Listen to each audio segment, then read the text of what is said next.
Welcome to episode 16 of the Helpful Huddle podcast. Thank you so much for listening in today. In our episode today, I get the opportunity to interview Rhayne Thomas. She is a new friend of mine and someone that has an amazing story to tell. You are in for a treat as we dive into why prunes are sexy. Don't worry, you will understand by the end of the episode. And not to mention how she is helping others. So turn up your volumes, sit back, relax, and enjoy this episode. Welcome back to the Helpful Huddle podcast. I am your host, Luke, and I'm sitting here with a new friend of mine, Rhayne. Say hi to the people, Rhayne. Hello, hello, hello.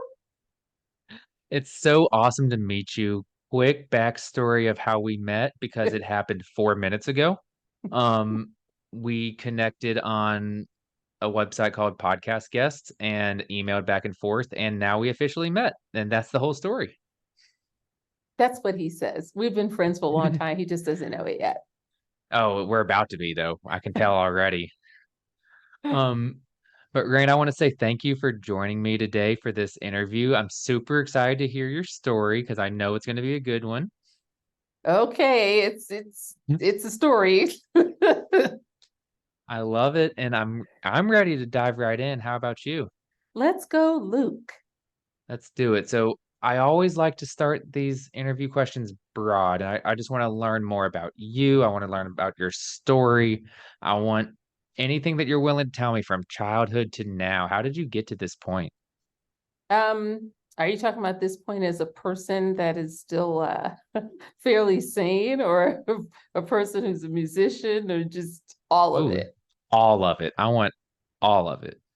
Well, I'm a born and raised Bronx girl to an interestingly negative family. Is always very different, quirky. My family, blue collar Southerners.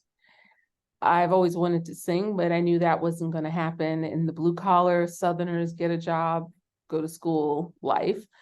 But I love school because school gave me an out and it gave me a chance to perform. And, in New York City, you get to go to all these plays. I had a few teachers that actually took you to everything that ever came on Broadway, off Broadway, way off Broadway. By the time I was in high school, I went to High School Music and Performing Arts, where there were a lot of talented musicians, singers, artists. And after I left there, I kind of fumbled around because all I really wanted to do was perform. And I started performing with some people like Pete Seeger and Creedence Clearwater, Hugh Masekela. I was doing a lot of background vocals for rappers and just all sorts of stuff, just fumbling. Flash forward, I moved from New York to Virginia as soon as I finished school, got real jobs, but I was still performing. And I just kept at it. With the addition of social media, it was easier for people to find you. And once I Hmm. married my husband, my husband and I have been married almost 30 years. He, Congrats. thank you. He, I didn't really sing. I still had that voice from the family. You're not real talented and it's not a real job. And he's like, you need to just keep at it. And I'm an experience junkie. I'm one of those people, at least once a year, I like to do something that's unusual and different, but it also blesses the people I'm doing it for or with, as with me. I'll go stay on your farm for a couple of weeks, help you with all the cattle. I'll go help you milk your yak. I've been on bat audit. I mean, just experiences. And I think that's opened up a lot because during a lot of those experiences, I met people who did want to hear me sing and they did read my books and they promoted my stuff. And I've been a voluntary spokesperson and fundraiser for cancer and breast cancer since 1976. And that was just a thing. I mean, I was a kid. I didn't know that's what I was doing, but it's just kept going and meeting all Mhm. these different people and being able to perform at events and for teams and socials, and just kind of put me where I am today. Thank you, social media. I love it. And I mean, that's kind of like the new wave of things, right? Social media Oh has opened yeah, up so many doors for so many people. I mean, even just doing this podcast. It, so right. so I totally get it. And bravo for you for sticking with it and having that community around you support that? Yeah, because I think that's where, I mean, it sounds like a straight line, but trust me, it was a lot of falling off the cliffs without a parachute and then jumping off without a parachute and then having a parachute once you hit the ground. It's been a lot of twists and turns, but it's, I wish it had been a straighter line, but it's not, and that's okay. It's interesting. There's never a dull moment. Let's put it that way. I believe it. And I think those non-linear paths are just so relatable to everybody. And I kind of want to dig in on those on you if you don't mind. Like what are some of those, I don't know if you want to call them backtracks, but you said jumping off a cliff without a parachute. Sometimes you just go straight down. What are some of those moments for you? Oh, there's so many. I don't even know how many I could dig. Well, I guess one of the biggest ones for me is getting from under the mental stress and beliefs that you are not valuable. That's Mm, huge because the people who are supposed to protect you have have allowed themselves to make you feel like there's nothing you can do. You are not important. You are not talented. And life for me, thank goodness, had a way of bringing other people out that said, no, you can do this. You are talented. No, come sing at my wedding. Now, you know, if you couldn't, that person would be crazy to let you sing at their wedding if you couldn't sing, right? And right. come help us fundraise. So everybody needs a support system. I don't know if I knew that was a support system, but that was definitely my biggest fall is being a creative kid in a very blue collar family Hmm.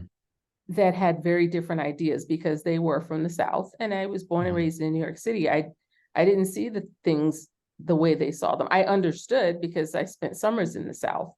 The South Hmm. is very different from the North. Yes. But to not be able to support someone you say you love, that I still don't understand that. And maybe I never will. Hmm.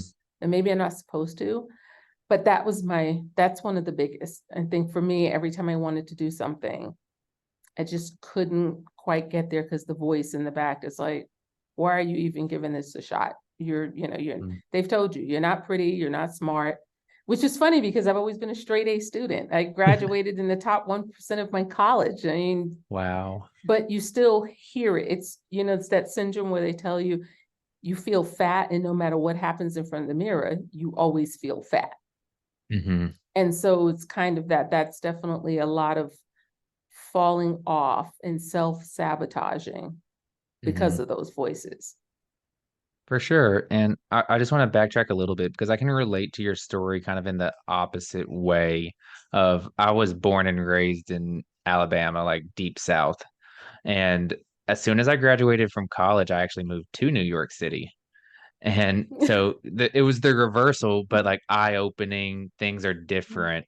And but when you come from that more traditional home and you're wanting to do something different, like me going to New York City, all of my family lives within like 5 minutes of each other. Nothing wrong with that at all, but it's just different. It's a different way of Right. thinking. Um, it can be challenging, and I was fortunate enough to have a support system when I moved, but it definitely wasn't well received by everybody. So I can totally relate to it in that side of it. And then like you seeing things versus how you were raised or Hmm. the home you grew up in, very, very different. Oh yeah.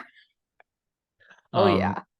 oh, for sure. And something that I want to kind of ask you about, and always please stop me if things are just like this is getting too deep or whatever. But I'm an open book. I love that and I really appreciate it. Yeah. Um, but dealing with it's the subject of like dealing with family that may not necessarily support decisions, life decisions, things of that nature. I know you said that at the time you didn't know that it was a support system, but how did you kind of overcome those voices in the back of your head and oftentimes directly to your face of like, you can't do this? You know what, Luke, I haven't overcome. I'm not sure you can.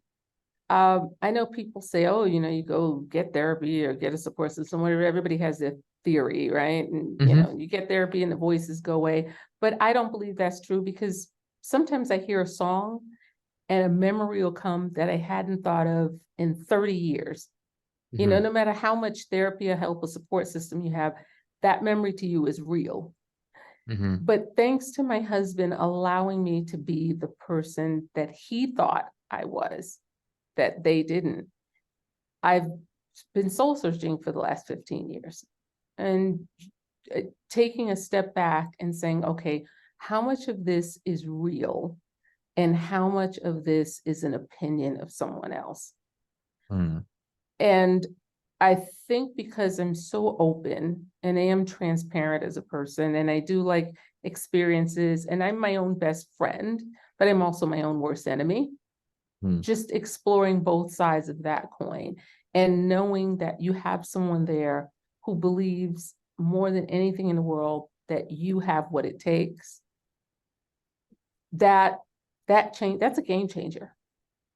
Absolutely, it is. It absolutely is, and I can't stress that enough of how important that is to have that one person or that multiple people that you really value their opinion that are encouraging you to follow after what your heart says or your mind says or what you truly want. I think it's I think it's more important than people realize, I would say. Right, right. And I know I'm sure you'll understand this. It's hard being on, Yeah. especially when you're not feeling it. Because as an entertainer, I'm on 24 hours a day. Every Mhm. time that phone rings, I'm probably not on, but I have to be on because that could be the one call that changes everything. So Mhm. I'm always mindful when I'm out at the supermarket and someone walks up there like, oh, I saw you at such and such or and so and so. I want to be just like, get away from me. But every time that person comes, that tells me if it wasn't for that person, I wouldn't be doing some of the things that I'm doing. And there's so many people that I bump into when performing because I used to go to West Virginia every summer. They had me come out and play different characters for their theaters. And people would stop and I'd be exhausted and they want to chit chat and But the next night they'd come and they'd bring 10 other people. And the night after that, they'd bring 10 more people. And before you know it, you have a lifelong friendship. Because those are the same people that could take 10 people away from the show as well.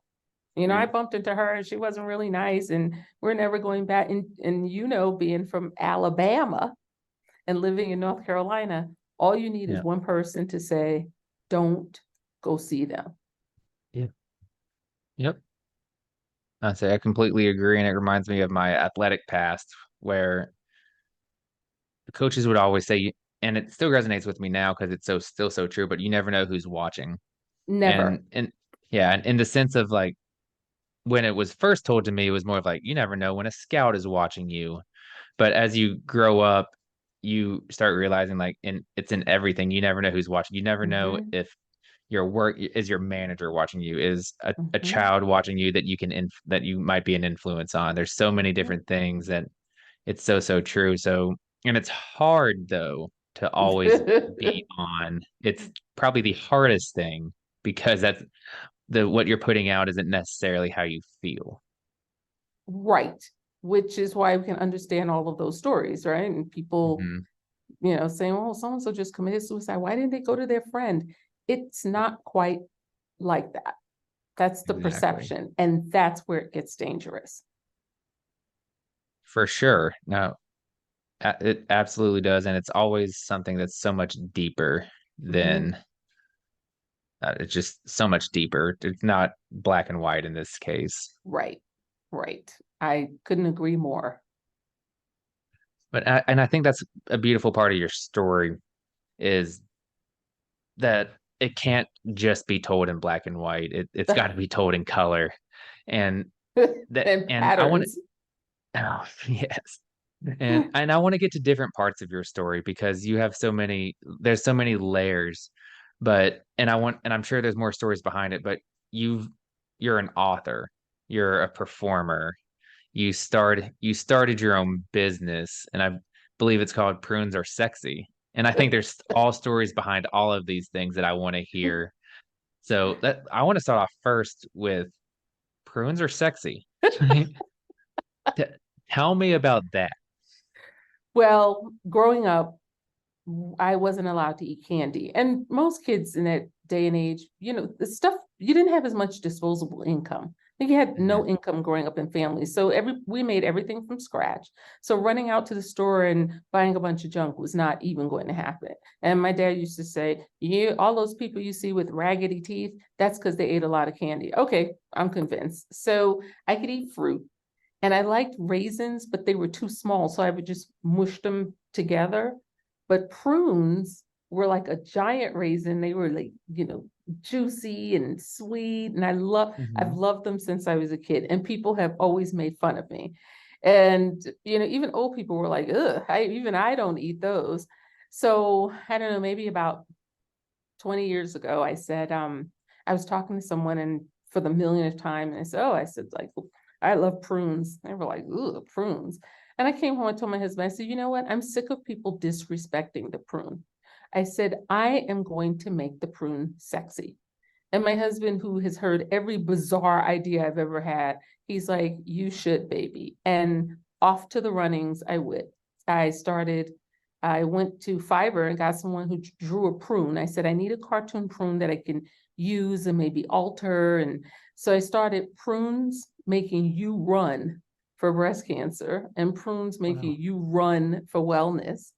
And continuing in the vein of fundraising, every year I do one or two different fundraisers and put the prune in it. So I had a vintner out of California do a prune wine for me one year with the picture of the prune on the front and, just switch it up. It'd be a sexy prune or prunes, the original fruit or, whatever it was. And Mhm. all of that money goes to a nonprofit, no shoestring, no big companies. I need to see the money go from where I started it into the hands of the actual survivors. So I have a lot of friends who started other organizations the same way with me. And what we did was give it to the actual oncology department at the hospital or find vetted survivors. We do events, have people come up there, vetted survivor, give them money for parking or raise money to get toys for their kids for Christmas or their families, or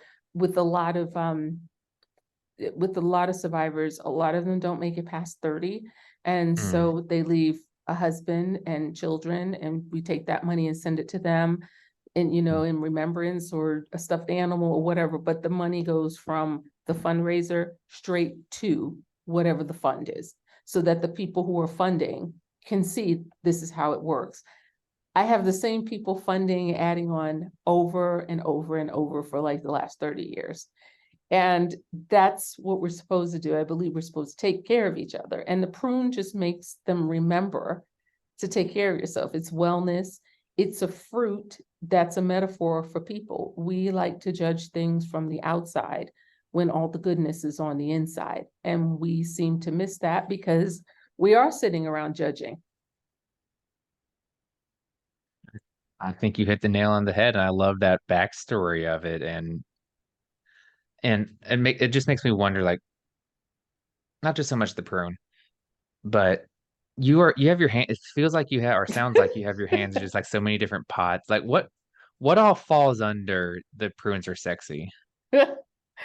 Fundraisers, Okay. crazy ideas, running, running for wellness to tell people, hey, if I can do it, you can do it. Mhm. What else falls under the music? Because a lot of times if I go speak on behalf of cancer or breast cancer, I end up performing. People usually ask, or I MC the show. There's a lot under that Prunes Are Sexy. It's actually the whole umbrella is Red Diva Productions. And Prunes Are Okay. Sexy just kind of fell under there. And writing the books was just a way to purge some fun ideas that were rattling around in my head. Those did well. I did 5 books and they were fun. And just Oh. being able to see if it can be done, because I wasted all that time being told what couldn't be done. Mhm. So let's see how we can impact each other through humor and laughter, and of course prunes. I mean, I get invited to parades. That's how I end up in Mount Airy. I kick off the proclamation for Mount Airy, and then I'm the prune queen in the Mayberry Days parade every year. That's beautiful. That's So yeah, incredible. lots of stuff under there. There's lots of, I get to play, I don't know if you know who Homer Hickam is. Mm-mm. Did you ever see the movie October Sky? It was these four boys from this podunk Coalwood, West Virginia, that wanted to become rocket scientists, and Jake Gyllenhaal played Homer Hickam. And Okay. it talks about where there's a will, there's a way. If this is really what you want to do, and a mutual friend introduced me to Homer, and Homer gets me to play his mom now for a lot of a lot of those shows. And Homer's such a great guy. They're all great folks.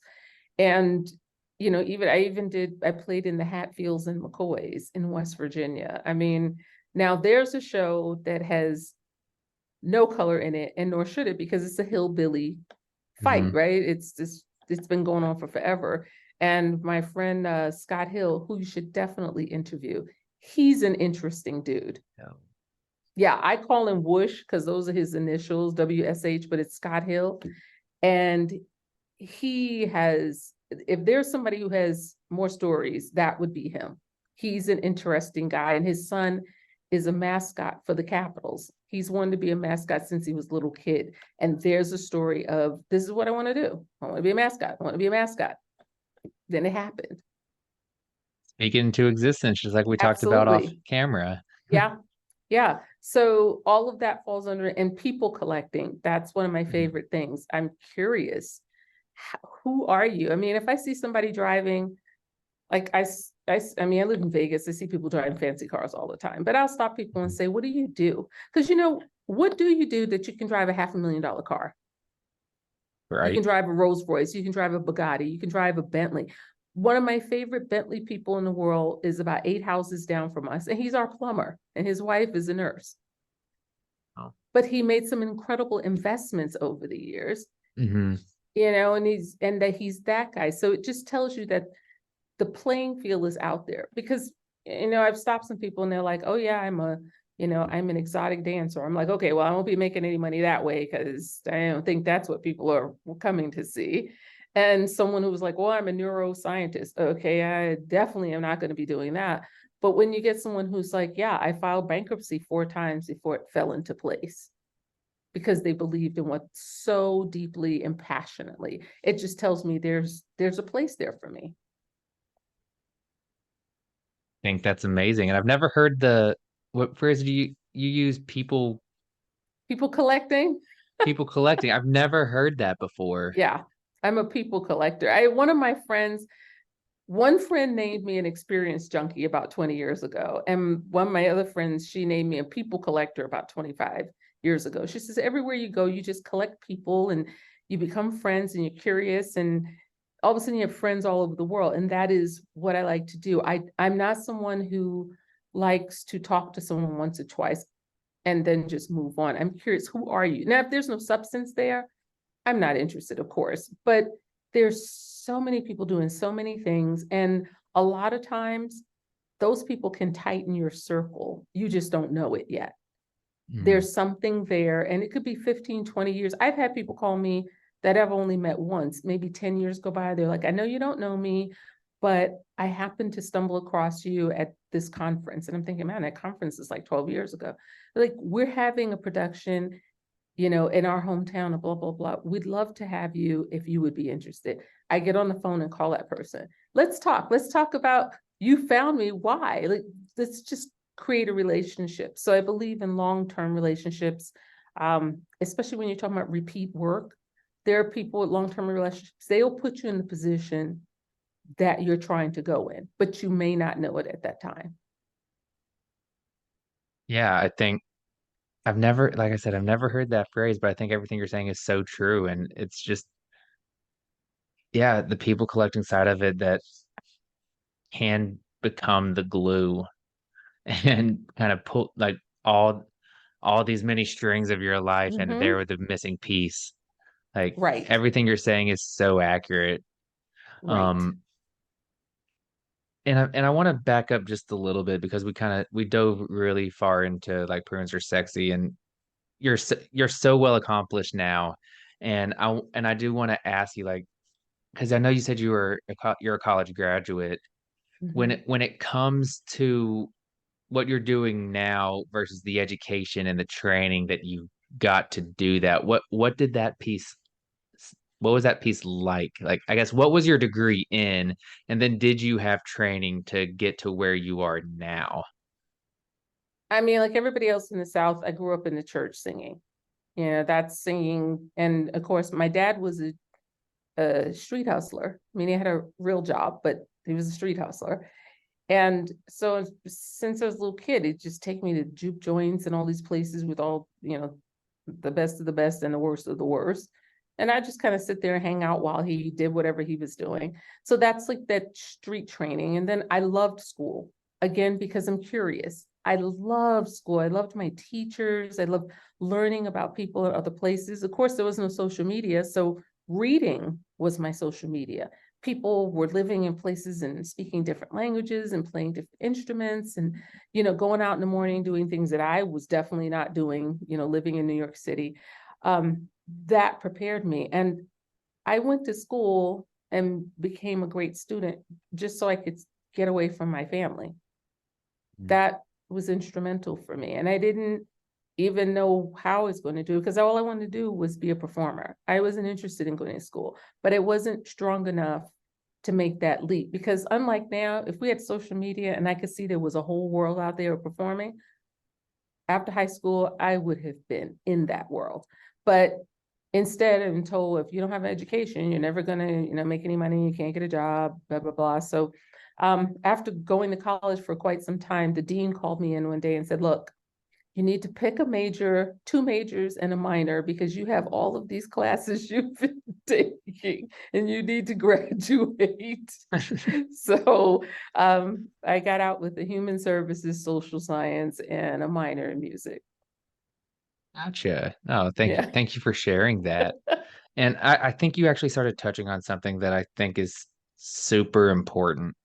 And it's like your realization that you can do what you want to, because you like you're talking about, you can be a performer. There's a whole different side of it that college may not isn't always the right path for everybody. You and I are both Mm-hmm. college educated, but there it's not the right path for everybody and doesn't mean that you're not going to be successful. Um, but there's a mindset to doing what you did, and like you started your own business and doing all these things, but there's a mental hurdle that a lot of people have when it comes to taking the leap to do that because a lot like just like we both did, you grow up being told education, education, education, go to college, get as educated as you can, work the 8 to 5 or whatever it might be. And but you're working for somebody in many Mm-hmm. of those cases. But a lot of people are more entrepreneurial than that. They want to work for themselves. They want to do something different that maybe the corporate world doesn't offer. And Right. that's something that you have done. And I'm just curious at that how did you get over like I guess the mental hurdle that a lot of people have, which is taking the leap and just doing Because I'm psychotic. That is the only, I ask myself that all the time. I mean, I don't know. I am fearless because I've always said, well, what's the worst thing that could happen? Because I've seen the worst things that could happen. At least, you know, I mean, in those situations. And I think it's sometimes fun to see what's on the other side. There's a certain psychotic element to your thinking it. of doing those kind of things because it's all or none. You know, it's that's cliche, but it's true. For me, my husband is black and white. Mm. I'm like, let's go live in Ireland. What's the plan? That is the plan. No, that is not a plan. My best friend who is since childhood, same thing. I say to her, even when we were like 18, 19, I'm like, let's go to so-and-so. She's like, okay, how much is it going to cost and how long are we going to stay? who cares? Let's just go and figure it out. She's like, absolutely not. What's the plan? Sometimes there is no plan. I have huge faith. I am very spiritual, not religious, spiritual. And I believe that my faith has to be bigger than my fears, Hmm. because a lot of times, let's put it this way. I had a teacher in junior high school. He is one of my favorite teachers ever. And he used to say, when you get out of here, don't get paralysis of analysis, because then you'll never do Mm. anything. Mm-hmm. And I never forgot that, because I've watched so many people. I talked to people I haven't seen 30, 40 years. How are you still doing the same thing you were doing when I talked to you 30 Mm-hmm. years ago? Oh, I'm getting ready to go get my driver's license. I'm like, why? You're like getting ready to go in the nursing home now. What are you going to do with a driver's license? Like, you should just, there's some plan that they're waiting to happen. And Mm-hmm. I just believe that God has a bigger plan for me. And I have to get out of my way, because I do like to tell God how to drive. When I get out of my way, Uh-huh. things start to unfold. And I just feel like no matter what I do, as long as it's a blessing to someone or to myself, I believe there's a safety net somewhere. And trust me, I've done some dumb stuff that I'm like, oh, would I do that again? Absolutely not. Would I do it maybe once or twice? Under different circumstance, probably. I think that's so relatable in that whole story. And something that I've said numerous times is the analysis paralysis. And I think that with the side of fear of failure is what gets in a lot of people's way. And myself included, there's so many things that I had wanted to do and all I could focus on is, yeah, what if I fail? What's the Mhm. backup plan if I fail? What's the backup plan if Right. that fails? And you end up never doing it. And there is a beauty and a faith of jumping in 2 feet, 2 feet first, no parachute or a parachute. And what you were talking about, like the trip to Ireland and things of that nature, like Mhm. I've always heard this phrase. Typically, I hear this phrase in a negative connotation, but it doesn't have to be. It's like building the plane as you fly it. Right. Uh, Right. and and sometimes things work out so much better when you do that. Yeah. I think sometimes, not sometimes, a lot of times, too much information can be detrimental, because you start Absolutely. trying to put all these pieces together and you don't have all the pieces. You just think you Hmm. have all the pieces. And Absolutely. I know I don't have all of the, I'm not sure I have any of the pieces. So it turns out we're not even building a puzzle. It Like, turns out I'm not even on a plane. I'm building a plane, and I'm like, why am I building a plane and I am currently on a boat? I mean, that's usually where I am. that's hilarious. And true. Um, and you know what? I get it. I totally get it. Um, but I want to I sent you a kind of a blueprint of what I wanted to talk about, and I kind of want to do two separate questions with this next one. Um, when you were building all of this and taking these steps, the question I asked you of mentors that you had in your life that helped you get to this point, but I also want to pair that with maybe not just necessarily mentors, but people like your husband that were support people that deserve the shout out for their role that they played in your life.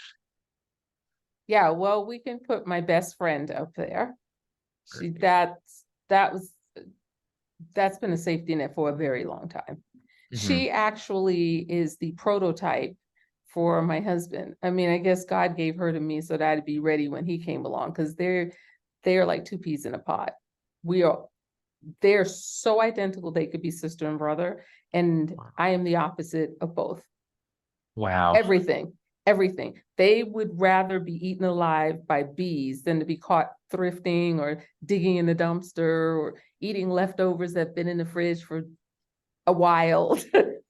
They won't wear and not recycle, repurpose. They're not interested in any of that. And I'm all of that. I am truly that like tree hugging, thing. And my husband named us years ago. He's George Jefferson and I'm Fred Sanford. And that's exactly who we are. I like junk Interesting. and yeah, I like, I'm. I'm an empath. I just think, oh, we got to help this bro. How can I do this? My husband and my best friend, they're not interested in any of that. So those are the two people who have kept me afloat to this point, because I didn't think I was going to make it. Yeah, there was a while there I really didn't think I was going to make it. That's where the shout outs go there. Uh, That's beautiful, and we all have those people that keep us going. Hmm. Do you mind me asking that you just mentioned that there was a time where you didn't think you were going to make it? What do you mind me asking like what that challenge or challenges was?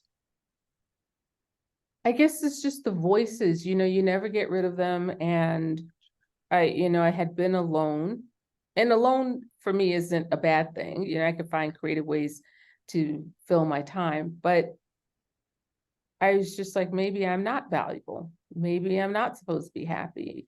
They always say survival of the fittest, right? Not everybody's going to make it. And I'm like, maybe I'm one of those people that's not going to make it. Maybe, my mom made it very clear when I was a kid to tell me all the time about, not being beautiful, because her thing was she was so beautiful and men just fell at her feet. And I was never going to have any of that. Not that I wanted that anyway, but before I even get started, I'm a kid. What do I know about picking up men? I'm not even interested. And my dad thought he Mhm. was Hugh Hefner, so there was his thing. Well, who's going to come see you perform? You're built funny and so on and so forth. So Mhm. it's hard to take that lens off and see it in a different light. And when you're alone and you hear songs or something happens and you can't tell what's real and what's not. That's why the mind is so fragile. And I see a lot of people who have, ended up ODing, on drugs or alcohol, or whatever. They drink so much so they don't remember. And I promised myself as I was a kid, I was never going to drink and I was never going to do drugs. And I wasn't going to have any kids. I wasn't going to do anything that might put me in the position to where I would have to spend the rest of my life with my parents. Mhm. And I could see, I just think if I did drink or drug, that would only intensify the voices that were in there telling me that I have no value. Mhm. Gotcha. And I think that's self-realization for you because it looks different for Mhm. everybody, but coming to that Mhm. self-realization of things that you needed to do for yourself to make yourself better is super important. Mhm. Mhm. Um, and another kind of theme that I'm hearing from you, and just want to dive into it a little bit, like how, well, I guess it's two parts. One, the theme I'm hearing is like music.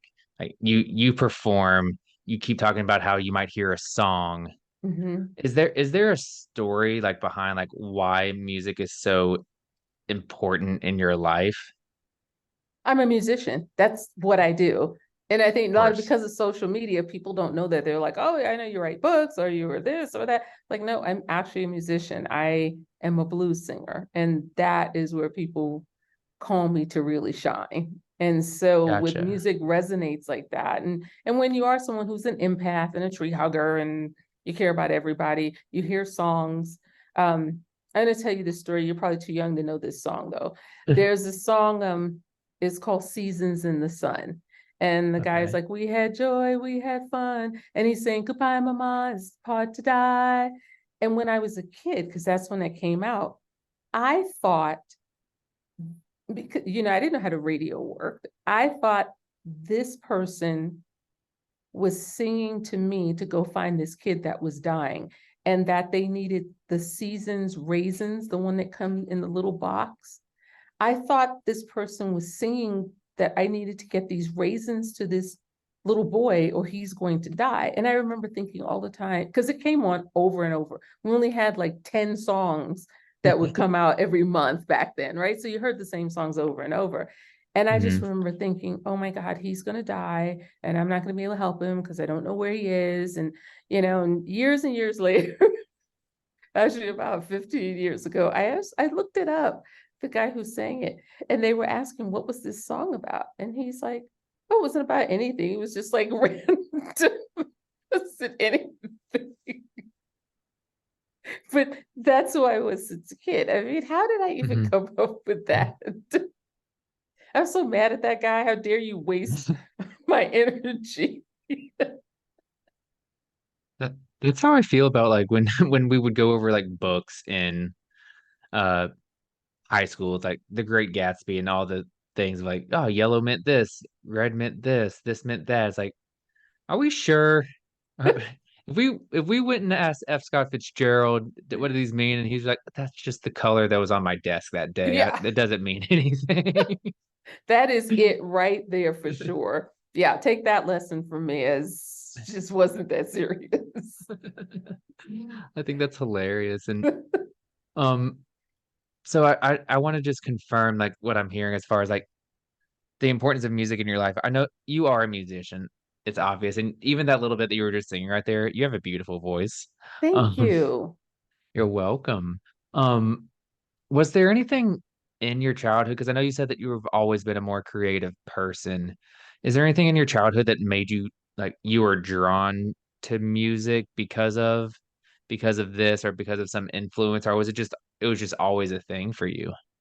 Always a thing. And, my Got dad it. used to take me to those juke joints and, Right. they were talking about the hoochie coochie women. Well, I didn't really know what that was as a kid, but you kind of had an idea because you saw what you saw. But all the women who sang the blues, I mean, I was like, oh, she's like gritty. And, as a kid, I started learning those mannerisms. But by the same Mhm. token, my family was Southern Baptist. So you couldn't go to church and put that hoochie coochie spin on a gospel song, which I did once, and Mm-mm. that was the last time I got to sing in church until a few years back. But Oh, I can only imagine because I grew up in a Southern Baptist church. oh, you get it then, right? I do. Oh, I would love to see that now or hear that now. Oh, it was Blessed Assurance, Hmm. and it was the end. I put the blues, and I couldn't have been more than about 7 or 8, but I didn't know it was a blues spin on a gospel song because it Hmm. was actually putting gospel and blues. Blues came from gospel, but um, yeah, that didn't go over well. They asked my mother to make sure I never sang again. So yeah, it didn't matter. She didn't want me to sing anyway, but putting that blues spin on the end of Blessed Assurance. That's so funny. Ah, I wish but you should have been in my church. Would have loved to hear Yeah, I would have been thrown out of there too. So it. Eh, worth it. Definitely worth it. You got the story now. oh, is that what it's for? Oh, it's for something somehow.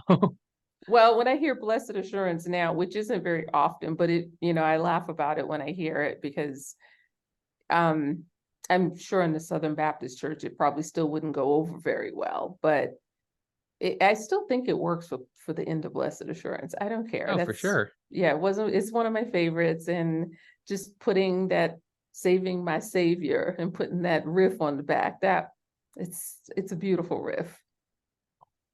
I can only imagine. Um, so I mean, we're still we're doing good on time, but I want to make sure there's a couple of things that I hit with you that I actually didn't prep you for. Well, I might have actually. I can't remember. I don't always have my notes in front of me. Doesn't matter. Um, but you have so many stories and you do so much and you do so much good in the community. And thank you so much for everything that you are doing, continue to do. Um, but for this conversation and just your story in general, like if someone just jumped into this podcast interview 45-ish minutes in and there was only one takeaway message that you could that they should take away or get from what we've talked about, what would you want that to be? I know you said one, but I have two. My You can do first one, 3, 4, 5, uh, whatever you want. no, because if there's a takeaway, I want it to be good takeaways. It's takeaways that I live my life by.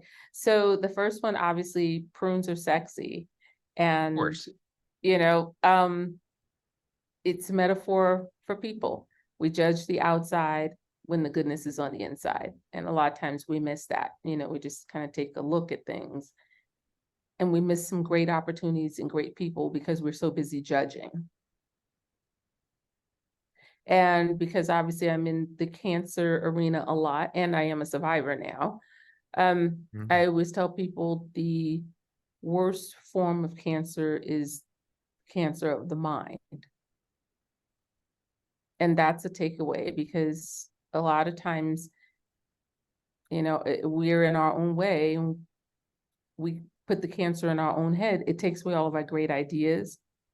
It takes away our peace, our rest, our ability to get motivated to get something off the ground. And for me, that's a horrible cancer, when something is eating away at who you are as a person.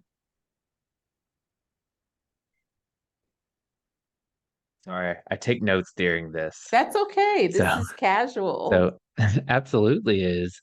Um, and why I think I knew from looking at your website, but I had forgotten that you are a cancer survivor. Um, could you actually mind talking about that experience? You know what? It was very bizarre, because like everyone, I never saw that happening to me, especially since on both sides of my family, everybody lives like 100, and they just die from raising hell. I mean, that's just the long and short of it. Like, seriously. And they die with all their faculties. I mean, my parents just died a few years ago, and they were like 100. But I was visiting friends in Arizona, and I go get my mammograms, and I get a physical every year. I am that person. My dad, he was someone who, because you can't be sick and chase women, right? So his thing was he had to stay well, and he was healthy until the day he died. And I mean, 1 week he was done. He's like, yeah, I got arthritis in the knee, I can't chase women, and then he was done. That was his thing. Yeah. Oh, I'm serious. I was staying with some friends that I had just met in Arizona, and went to a doctor there because the doctor here in Las Vegas wouldn't release my films. And the doctor out there was their family doctor, had their attorney subpoena the films and showed that they saw something, and I needed a biopsy. And 6 months had gone by. Whoa. Yeah. Oh, yeah. And I went in for a biopsy on Thursday, April 28th, 2011. And at 4/11 on April 29th, my doctor called me with the diagnosis in Arizona. I went to her office on Monday. I said, when can I have surgery? She said, there's a laundry list of things that has to get done. Yes. And I don't live in Arizona, I'm running around. And she said, when you finish this laundry list, we can talk about it. I called her Tuesday afternoon. I said, I finished everything on here. When can we have surgery? She said, I have an opening tomorrow. And I went in surgery. Oh, I was Oh not my playing around. goodness. Oh yeah, I was not No. playing around. That was just, I couldn't imagine she was calling and saying it about me. Mhm. But there we were. And I said to myself, okay, I've been talking the talk and telling people, don't be informed, don't be in fear, early detection. I mean, I've been saying this since I was a kid, because that's what I knew. I saw it. And I'm like, now Right. here I am. So let's walk the walk. And Yeah. that's what I did. And cancer-free since? Yes. Yes. Amazing. This July 15th, whatever date that's going to be, I think that's 12 years. Wow. Yeah, that would be 12 years. That's amazing. Thank And you. I think it it's weird how stories happen like that, because you came full circle. Right. Right. Yeah, it was Um crazy. yeah, oh man. And kudos to you for being so proactive, because I assumed that the Arizona doctor did not expect for you to call 24 hours later with your laundry list done. No, and she's that person too. When she was diagnosed a year after me, and I talked to her because we're friends as well Mhm. now. I'm collecting my People people. collecting. Yeah, collecting all my doctors, staying with them when I go visit and all that good stuff. She's that same kind of person. And when she was diagnosed, I said, I'm surprised you aren't doing your own surgery. She said, that's because they won't let me. I was like, ooh. But I knew her character. Mhm. So it has gone full circle. And just recently, actually this past October, my husband had colon cancer. Oh my Yeah. goodness. Yeah. That prepped, everything I knew prepped me to not panic, and, Mhm. to figure it out. And all my doctors that I've collected, They actually had me text them all of his vitals when he was in the hospital and what they were doing. They would read the scans. And that's what I tell people. I said, relationships are built on trust, and it's very delicate. You can't always, people think they're entitled to get something all the time. It's not about that. I call people in my phone that I don't remember, hadn't talked to in forever, just to see how they're doing. What are you up to? Long time no see. And I think that's needed, because that person becomes valuable. And maybe that's it, because I didn't feel valuable. I need for other people to know that I really do value their time. Even like this podcast, I would hope that we would continue a friendship and, see what you're doing. And if you come to Mount Airy during Mayberry days one year, and check me out as a prune queen. Yes, absolutely, we'll be doing that. No, and I think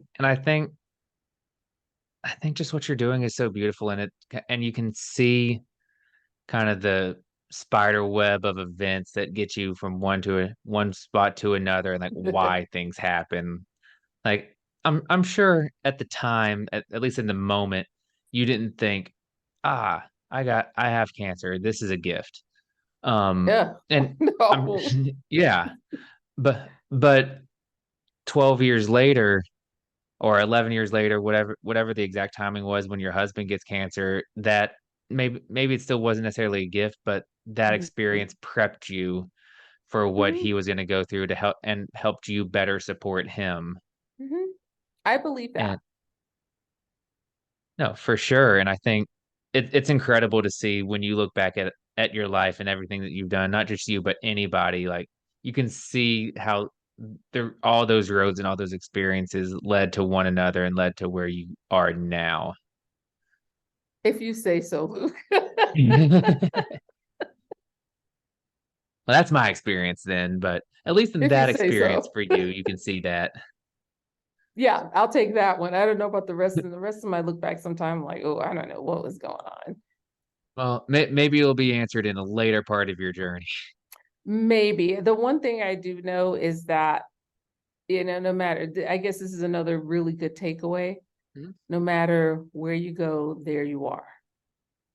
Okay. If you don't fix your stuff in one place, I promise you, it will show up at the next place, and the next place, and the next place, until you get your stuff together. I promise you. Get your stuff figured out, people. Yeah, yeah, because I promise you, you can pack up and go wherever you want to go, but when you get there, you will still be there. Amen. That's so true.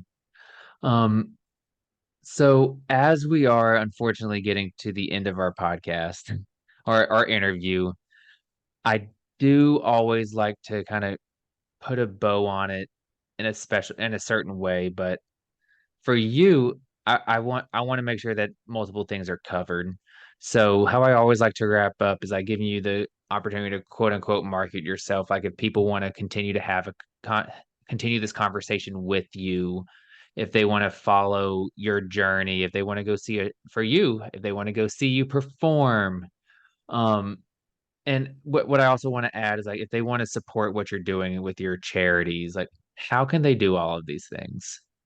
Easy. You can go to Instagram at Prunes Are Sexy, PRUNESARE sexy, or you can actually go to the website prunesaresexy.com, or you can email me at, guess where? prunesaresexy@gmail. And Very if you easy. just, yeah, if you just look up Prunes Are Sexy on Facebook, I pop up. I mean, I pop up everywhere with that. And the more support, the better. I love when people private message me on social media, because sometimes they'll say, I saw you on a podcast. I actually live in blah, blah place. Can I come to it? I say yes. I never really expect people to come, but it's interesting when they do, and they'll come up and Yeah. say, you don't know me, but I found you from social media, or I've watched you for the last 6 years and I never said anything. And Wow. that just tells me, or at least for me, I'm glad I could inspire at least one person to keep going. Because at the end, I know what it feels like to want to not keep going. Yeah, absolutely. Um, no, I totally get it, and that's the whole and that same mindset is the whole point of this podcast, right? We talked about speaking things into existence before we started rolling, but at the end of the day, for me, like the helpful huddle is for me, it's all about if I can just help one person, like Mhm. by helping share your story or anything like that. If this never takes off and becomes like my my work, that's totally fine with me. As long as that impact is met just by one person. That's Mhm. all I really want. And I really appreciate you taking this time, stranger on the internet, sharing your story and being vulnerable and being that open book like you said that you are. And I do want to ask one last question because I know you have that you have you're going to be at the parade and performing coming up. What do you have off the top of your head? Like, what are you doing the rest of the year as far as performance wise? Oh, you know what? I don't know because they come in all of these interesting different ways. People call and say, Mhm. can I fly you out and you do the national anthem for Ah, blah, blah. Or I just released a song from a group that wrote it in Vermont and wanted me to fly it out there. But I have a friend here in Vegas, Rob, who owns a mhm. studio. So I cut it here and it's called Okay. Upset. And it's a good social song. It's not my usual, but it actually kind of goes back to the roots of Mhm, the way the world is treating the people who get bailed out and the people who don't. mhm. But it's on iTunes and all that other stuff. So if you look up Upset, you'll see it pop up. And it's just wherever, I know I have like next year I'll be in Nova Scotia again. My friend Donna Paisley does a lot of, she started that organization, Pink in the Valley, because she was supporting me. And so Mhm. I'd go out and the people in Nova Scotia are incredible. They're just amazing. And we've kept it going, I guess. I don't know, maybe it's what year 5 or 6 or 7 or something. I don't even Wow. know. Yeah, but they get engaged in everything and it's a community event. So it just depends. I could be anywhere. And the best way to keep up with your schedule is online on your website or your at least your performing schedule Instagram, or Instagram. Okay. Instagram or Facebook. Yeah, I usually update Gotcha. those, and say, hey, if you're gonna be at blah blah, come check me out. Gotcha. Everybody go make sure you follow her, get the updates, go listen to her. Good. I'm That's gonna be right. following and trying to find it.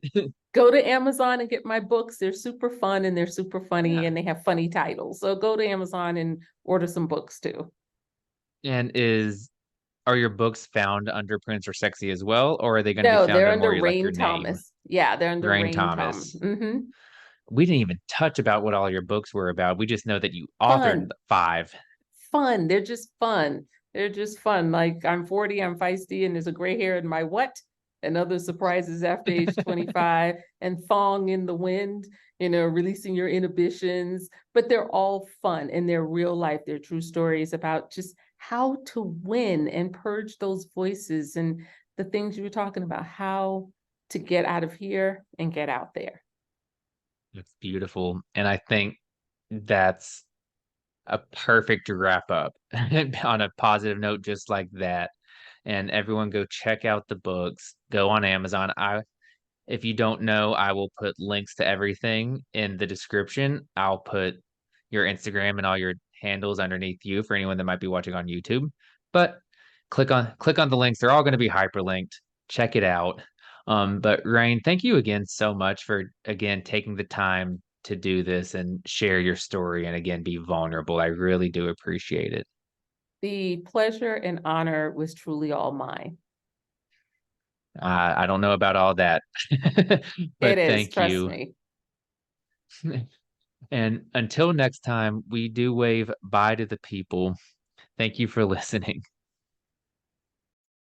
Thank you for listening to the Helpful Huddle podcast. Remember to give us a like and a follow on Instagram, TikTok, and Twitter with the user handle at helpful_huddle and the YouTube channel at Helpful Huddle Podcast.